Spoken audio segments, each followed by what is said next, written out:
There have been times when I've sat down to study, but 20 minutes later I'm scrolling through social media or deep diving into random YouTube videos I never intended to watch. Can you relate?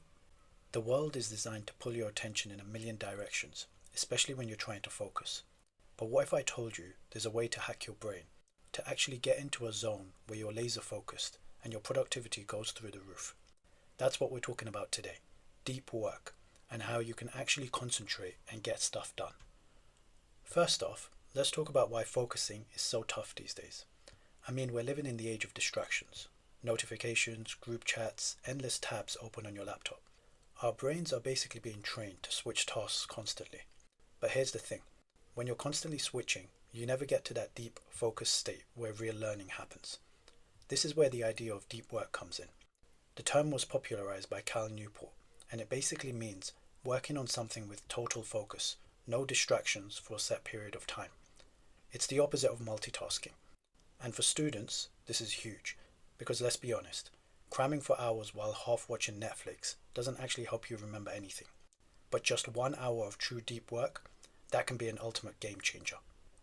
During school, college, and while studying for my accountancy exams, I'd spend hours studying, but really I was just shuffling notes around, checking my phone, maybe highlighting a few things.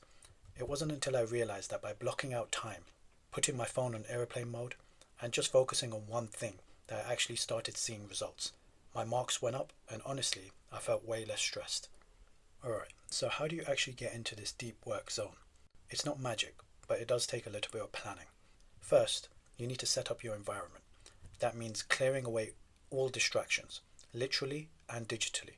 Put your phone in another room, close any unnecessary tabs, and let people know you're not available for the next hour.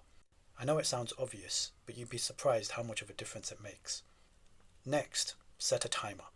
I've spoken previously about the Pomodoro technique in another video. It's quite a popular technique. 25 minutes of focused work, then a 5-minute break. But to be honest, you can adjust the time to whatever works for you. The key is to make it a sprint, not a marathon. Tell yourself, for the next 30 minutes, I'm just going to focus on this one chapter, nothing else. You'll be amazed at how much you can get done. And here's a tip that really helps focus the brain.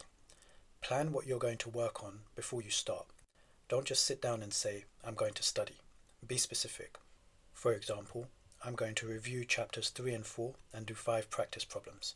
That way, you're not wasting brain power deciding what to do. You could just dive in. So try this next time you sit to study. Pick one subject, set a timer for 30 minutes, put your phone away, and just go for it. Let me know in the comments how it goes. Now let's be real. Distractions are going to happen. Your brain is going to try to convince you that you need to check your phone, or suddenly remember that you absolutely have to reorganize your desk right now. One thing that I came across whilst researching for this video is having a distraction pad.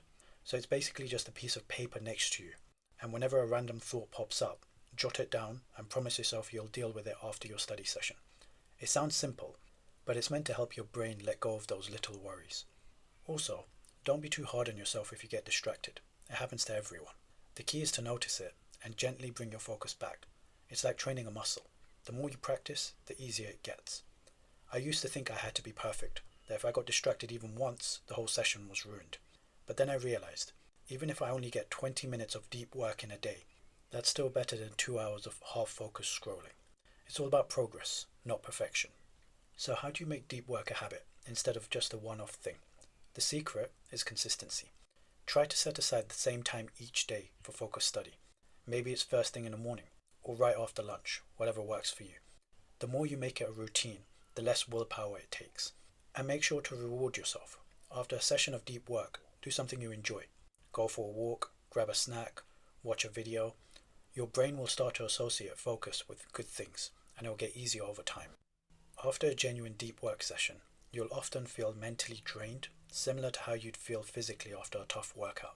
This mental fatigue is a sign you've pushed your cognitive limits and made real progress on your studies.